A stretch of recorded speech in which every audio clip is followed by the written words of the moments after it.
حاجة. طب ماشي، ما محمد راجح اساسا يبقى ابن عمي اهو. يعني انا اصلا من اكتر الناس اللي واقفين جنبه في القضية. هقول لك على حاجة بس مش تقولها لحد عشان ممكن يحصل بسبب مشاكل وكده. راجح اقسم بالله، راجح واخد براءة وهيطلع وهو اساسا ده كله اللي هو بقى هيعمل وبيثبته الكلام ده كله قدام الناس زينة بس عشان الناس تسكت. ومحمد واخد براءة اساسا، بس المشكلة مش عارفين يطلعوه من الاسم علشان في ناس عاوزين يقتلوه بره، وفي ناس بتقعد قدام الاسم على طول عشان تستنى لما يطلع تقتله. واحنا عمالين نضحك على الناس ونقول لهم هيتسجن ومش عارف ده، واساسا ده كله محمد واخد براءة، هو واخد براءة اساسا.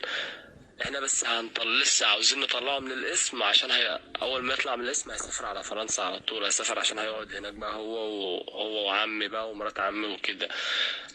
الناس بقى ايه، انت بقى سيبيهم، هم بقى بيقولوا ايه ده اعدام ومش اعدام، احنا بس سايبينهم كده عشان ايه ما نبينش بقى قدامهم ان هو هياخد براءة وكده. سيبوهم هم اصلا ايه، هم في دماغهم حاجة تانية، ان محمد اساسا لسه ما اتحكمش عليه، ولسه اساسا في حاجات بتحصل. يوم ما محمد هيتحكم عليه هيبقى كذب برضه، هيبقى بس عشان بنهدي الناس وكده. فهمي بقى اي حد ايه، مش ولا اقول لك مش تعرفي حد، عشان لو حد عرف ممكن الحكايه تتفكس. انا ممكن اعرف ده بسبب الكلام اللي انا قلته لك ده، بس احسن ما تقوليش لحد.